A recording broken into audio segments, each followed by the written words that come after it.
Assalamualaikum warahmatullahi wabarakatuh. Alhamdulillahirrabbilalamin.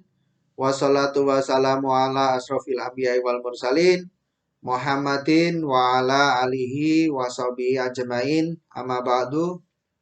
Puji syukur kita panjatkan kehadirat Allah Subhanahu wa taala yang telah melimpahkan rahmat serta hidayahnya kepada kita sehingga alhamdulillah kita masih diberikan kesehatan, keselamatan, keimanan dan ketakwaan pada Allah Subhanahu wa taala. Salawat serta salam senantiasa kita aturkan kepada junjungan kita Nabiullah Muhammad sallallahu alaihi wasallam yang kita nantikan syafaatnya nanti di yaumil akhir. Amin. Kaum muslimin muslimat yang dimuliakan Allah, pada kesempatan kali ini saya ingin mengajak diri saya pribadi dan kaum muslimin semuanya untuk mengambil hikmah dari peristiwa yang terjadi pada Nabi dan kaum sebelum Nabi Muhammad Sallallahu Alaihi Wasallam. Pada kesempatan kali ini kita akan mengambil hikmah dari peristiwa yang menimpa kaum Sodom, yaitu kaumnya Nabi Lut alaihissalam. Nabi Lut alaihissalam ini merupakan masih keponakan dari Nabiullah Ibrahim alaihissalam. Apa yang menimpa kaum Sodom? Kaum Sodom di sini dia diazab oleh Allah dengan azab yang sangat pedih sekali, di mana mereka ini diawali dari azab tersebut, mata mereka dibutakan, tidak bisa melihat segala sesuatu. Kemudian pada tahap berikutnya muncullah petir yang menggelegar, dan saat itu juga setelah itu mereka bergelimpangan tidak bernyawa. Kalau di dalam Al-Quran di situ disebutkan bahwa kaum Nabi Lut alaihissalam itu bumi diguncangkan dengan sangat dahsyatnya sehingga mereka bergelimpangan tidak bernyawa di depan rumah mereka, di dalam rumah mereka. Kaum muslimin muslimat yang dimuliakan Allah, kenapa sampai Allah menurunkan azab yang sangat pedih sekali kepada kaum Nabi Lut alaihissalam? Tidak lain karena apa yang dilakukan oleh kaum Nabi Lut alaihissalam menyimpang dari sunatullah, yaitu mereka seharusnya seorang laki-laki itu menyukai seorang perempuan, tetapi mereka laki-laki menyukai laki-laki. Ini sesuatu hal yang sangat-sangat dibenci oleh Allah Subhanahu wa taala. Oleh karena itu, Allah menimpakan azab yang luar biasa kepada kaum Sodom ini. Bahkan Nabi Lut alaihissalam yang dianugerahi putri-putri yang cantik tidak bisa menimbulkan tobat kepada diri mereka. Mereka tidak mau meninggalkan kebiasaan suka dengan sesama jenis. Nabi Lut alaihissalam berusaha mengajak mereka, namun hanya sedikit dari umat Nabi Lut alaihissalam yang mengikuti ajakan Nabi Lut alaihissalam. Bahkan sampai pada saat azab itu diturunkan, yaitu pada saat subuh,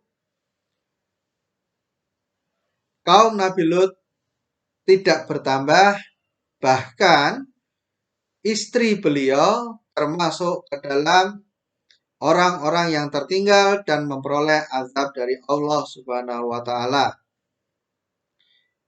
Hikmah yang kedua di sini adalah bahwa walaupun itu sekelas seorang nabi, tidak menjamin bahwa anak istrinya itu pasti beriman kepada Allah Subhanahu wa taala.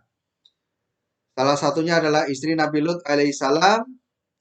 Dia termasuk yang diazab oleh Allah Subhanahu wa taala, yaitu apa dosa yang dia lakukan? Dosa yang dia lakukan adalah memberitahu kepada kaum Nabi Lut bahwa Nabi Lut pada saat ini ada kedatangan 3 orang tamu yang sangat rupawan. Inilah yang mengundang azab dari Allah Subhanahu wa taala. Apa yang bisa kita petik? Yang namanya menikah itu adalah termasuk dimensi ikhtiar kauniyah. Ini pada video sebelumnya telah kita bahas tentang 3 dimensi dalam kehidupan manusia. Bagi yang belum menyimak bisa klik pada link yang kami sediakan di deskripsi. Jadi dalam ikhtiar kauniyah itu kita wajib melakukan ikhtiar untuk memenuhi kebutuhan kita. Salah satunya orang butuh penghasilan maka dia harus bekerja. Nah, seorang laki-laki menikah dengan seorang perempuan. Ini adalah ikhtiar kauniyah. Dan ikhtiar kauniyah ini tidak boleh menyimpang dari apa yang telah ditetapkan oleh Allah Subhanahu wa taala. Jadi harus sesuai dengan yang merupakan sunatullah. Kita bekerja juga harus mencari yang halal. Nah, di dalam kehidupan berkeluarga, di dalam surat An-Nisa, ini sudah diatur oleh Allah Subhanahu wa taala bahwa seorang laki-laki menikah dengan seorang perempuan. Ini adalah sunatullah yang harus tetap kita lakukan. Maka kita tidak boleh menyimpang dari apa yang telah diperintahkan. Termasuk juga di dalam surat An-Nisa juga disebutkan bahwa seorang laki-laki adalah pemimpin bagi seorang perempuan. Nah, di sini ketika seorang wanita sudah menikah, maka wanita tersebut wajib berbakti kepada suaminya selama suaminya masih berada dalam koridor Islam. Bakti kepada suami itu seperti halnya bakti dia kepada orang tuanya. Nah, ini adalah suatu yang diperintahkan oleh Allah Subhanahu wa taala. Maka kita wajib mengimaninya. Bagaimana kita sebagai kepala keluarga, kita wajib mengajak istri dan anak-anak kita agar selalu berada pada koridornya Allah Subhanahu wa taala. Jangan sampai kita tidak mengajak sama sekali. Ini hikmah yang bisa kita petik.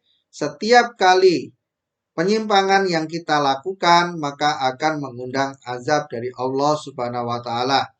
Oleh karena itu, marilah kaum muslimin muslimat yang dimuliakan Allah, kita upayakan diri kita dan keluarga kita selalu berada pada koridornya Allah Subhanahu wa taala sehingga tidak mengundang azab dari Allah Subhanahu wa taala.